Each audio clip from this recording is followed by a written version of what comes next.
Olá, amigos, sejam bem-vindos a mais um vídeo do meu canal. Eu sou Lucas Knaip e vamos falar sobre a Fórmula 1. Tivemos a classificação do GP da China. Esse fim de semana não está fazendo bem para o meu sono, né? De qualquer maneira, a gente teve a classificação de ontem, a sprint de hoje um pouco mais cedo e agora a classificação para a corrida de vez. Amanhã a corrida de vez, né? Eu espero não virar um zumbi, né? Porque é realmente complicado, mas isso aí que dá, né? A gente gosta muito de Fórmula 1 mesmo lá numa situação que não está tão competitiva. A gente vê o domínio de Max Verstappen, que conseguiu mais uma pole, 5 de 5 esse ano, né? Esse ano passado ele ainda tinha, assim, uma hora ou outra não conseguia a pole. Esse ano o cara tá dominando quase cada aspecto do automobilismo, né? E assim, foi soberano, não deu chance a ninguém. E a Red Bull faz uma dobradinha de novo, né? Já tinha feito no Japão, faz na China. Essa um pouco mais surpreendente, né? No Japão, Pérez forte desde o início do fim de semana. Um pouco curioso, né? O Pérez foi bem no treino livre 1 ontem. Na classificação, ele estava indo bem, inclusive no Q3 ontem, né?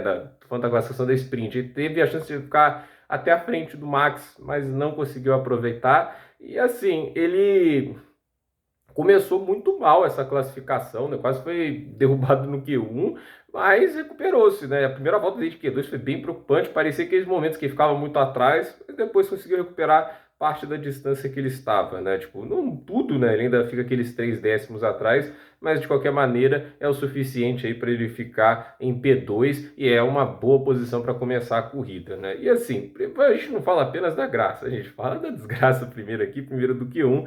Ficaram de fora o Guan Yu Zhou, o Magnussen, o Hamilton, o Tsunoda e o Sargent. Sim, o Hamilton ficou fora no Q1 no dia que ele conseguiu o segundo lugar na sprint, né? E assim, não tem muita desculpa pro Lewis Hamilton, né? Porque ele comete um erro lá no final do retão, mas não era grande volta também. Isso, assim, se a gente para pensar que o Russell fez 35,0 e ficou no 35,5, né?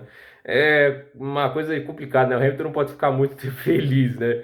E assim, né? Ele foi mal nessa sessão, o Pérez também não foi bem, então foi realmente um pouco assustador esse desempenho ruim do Lewis Hamilton. O Sargent rodou, nossa, foi um show de horror a classificação do Sargent, né? Levou quase um segundo do Alexander Albon, né? Tipo, na última tentativa derrubou placa, né? Eu não sei porque a Williams renovou com o Sargent, se é uma pressão da Liberty Media para o americano, só mostra o quão incoerente eles são porque estão negando Andretti aí por picuinha pura, inclusive tentando jogar sujo com o Pacto de Concórdia, mas também tivemos o Magnussen de fora, que feio para ele com o Hülkenberg no Q3, e o Guan Yu Zhou, né, é outro piloto, assim, eu não sei o que falar do Guan Yu Zhou, né, porque eu nunca vejo ele muito nas corridas, as classificações dele são pouco expressivas, né, tem poucos momentos que a gente viu ele brilhando, né, é um piloto bem assim, não faz diferença nenhuma na categoria, né. Aí no Q2 ficaram de fora o Gasly, o Albon, o Ocon, o Ricardo e o Stroll. E assim, dá um crédito aqui à Alpine, né? Colocou os dois carros no Q2 e até que o desempenho não foi tão ruim, mas nenhum dos dois conseguiu fazer grandes tempos no Q2, já estava no limite do carro. Assim, o Albon não faz aquela super temporada, talvez porque a Williams não seja lá nenhuma maravilha nessa temporada, nem tenha pontos fortes como na temporada passada. O Daniel Ricciardo finalmente superou o Tsunoda e não foi por pouco, né? Essa pista, inclusive, é a melhor do Daniel Ricciardo na Fórmula 1, se a gente parar para pensar. Em 2016 ele estava liderando quando o pneu fura, em 2017 foi bem, em 2018, poxa, melhor apresentação talvez da carreira dele, né? Aquela vitória, que sai de sexto para primeiro no stint final, né? Mas, assim, ele é um piloto que anda muito bem em Xangai, mas a verdade é que, assim, 12º é um bom desempenho, talvez fica aquele gosto de pó demais, né? O Stroll, é que velha história, né? 11º, aí você fica comparando ele com o Fernando Alonso. É uma comparação cruel, né? Tipo, você tá comparando o cara com um dos melhores da história, mas, assim, não é como se o Alonso fosse invencível nos dias de hoje. Ele com 42 anos, entendi. Vou lembrar, ele estava há pouco tempo na Alpine, o Ocon conseguiu fazer frente a ele em certos momentos, né? Não o tempo todo, mas a verdade é que assim, o Stroll nunca faz frente, nunca tá próximo, e de novo, né? Tipo assim, nesse que ele até fica um pouco próximo do tempo, mas ele fica atrás de pilotos como o Bottas, o Hülkenberg, o Piastri, né?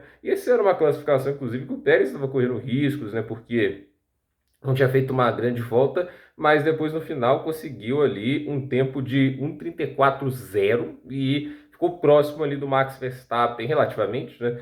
E assim, era um momento para mostrar que estava vivo na classificação, pelo menos para brigar pela primeira fila. E avançaram Verstappen, Pérez, Sainz, Leclerc, Norris, Russell, Alonso, Piastri, Hülkenberg e Bottas.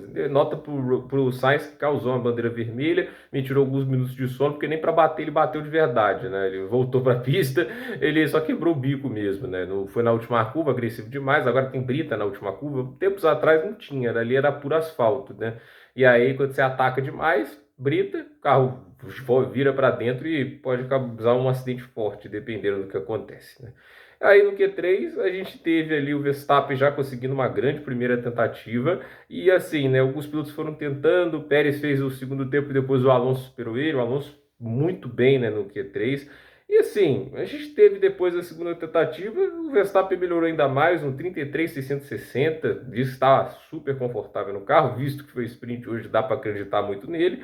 O Pérez conseguiu o segundo tempo, né? Óbvio que fica aquele negócio, né? Pô, 322 milésimos, né? É assim, quando a gente para pensar, né? Você coloca no cronômetro, mas mais rápido que você puder, você coloca 2 décimos, né? Tipo, essa é a distância que você vê, né? Do gênio pro bom piloto. O Pérez é um bom piloto, né? Então, acontece assim, esse tipo de coisa, você meio quebra a cabeça, né? Mas para ele, né, o segundo lugar tá bom, né? Tipo, não parece que ele tá com ritmo para bater de frente com o Verstappen, então vai pegar ali o melhor possível, que é o segundo lugar, né? E assim, o Alonso em terceiro é um desempenho fenomenal para ele. Eu não acho que a Aston Martin tenha carro para segurar essa posição. Eu acho que tanto a McLaren quanto a Ferrari vão partir para cima dele e vai caber ao Alonso se defender. Ele tem uma vantagem que os carros da McLaren são lentos de reta. E assim, Norris em quarto, Piastri em quinto, né? Isso foi aí a dupla da McLaren atrás do Fernando Alonso, e decepcionante a participação da Ferrari, né? O Leclerc, inclusive, ele perde esse terceiro lugar para um primeiro setor horrível. Ele fez 25,2 no primeiro setor, né? Tipo, inclusive fez 150 milésimos mais lento que o Sainz.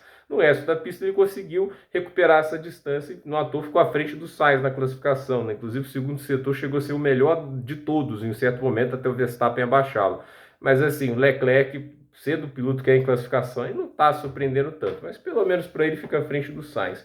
O Russell ficou na oitava posição, o Hülkenberg em nono, e em décimo o Valtteri Bottas. E deu para ver na sprint que não é uma pista tão fácil de ultrapassar, os 2 pontos de DRS tem um retão, mas a reta, assim, metade dela é sem DRS, e a entrada da reta é naquele curvão que nem sempre você consegue fazer mais rápido do que o carro que vem à frente, né? É bem complexo e vamos lembrar que esses carros não geram vácuo nenhum. Há tempos atrás, se você saísse mais próximo do carro à frente, por vácuo você conseguia puxar e você conseguia ali usar o DRS, né? Mas assim, desde 2017 a gente sabe que a Fórmula 1 se tornou uma categoria muito difícil para ter esse tipo de movimentação e disputa, né? Mas o efeito solo tira todo o efeito do vácuo.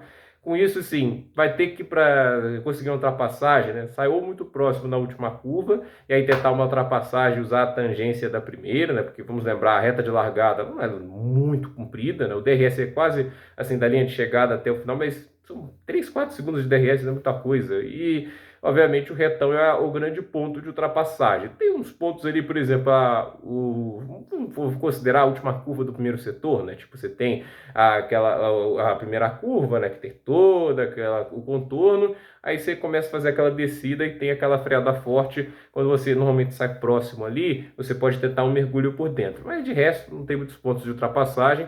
É uma pista que exige bastante dos pneus, né? Muitas mudanças de direção de um lado para o outro, obviamente, né? Então, assim, e curvas de raio longo, há muita pressão sobre os pneus. E isso vai ser importante ver qual equipe vai gerenciar. A ameaça para o Max Verstappen seria o Sérgio Pérez, mas eu não sei se o Pérez, mesmo se ele consegue ultrapassar o Verstappen na primeira volta, se ele tem ritmo para sustentar. Eu acredito que se ele consegue ultrapassar, ele vai tentar jogar duro para conseguir manter a ponta. Mas não acho que vai conseguir, acho que o Verstappen está em um nível acima da concorrência nesse fim de semana. Não acho que há muita janela para o mexicano, mas o objetivo dele, eu acredito, ser ficar ali na segunda posição pelo menos, né? Tipo, se tiver a chance de ganhar, ótimo, mas eu acredito que é tentar ter uma largada limpa e não perder posições. Vamos ver o que vai acontecer. É uma corrida que pode ser interessante, principalmente na movimentação do meio do pelotão, e ver como que o Alonso vai lidar ali com a concorrência para tentar segurar no momento o terceiro lugar para ele, né? Porque seria de muito valor essa posição para a Aston Martin. Ver como o Hamilton vai tentar se recuperar, mas lembrando que o carro dele não é nenhuma maravilha, então dificulta a recuperação. Largando de 18º não é nada legal. Então, gente, por esse vídeo é isso. Dúvida nos comentários, deixe seu like, se inscreva no canal, compartilhe esse vídeo e até o próximo vídeo.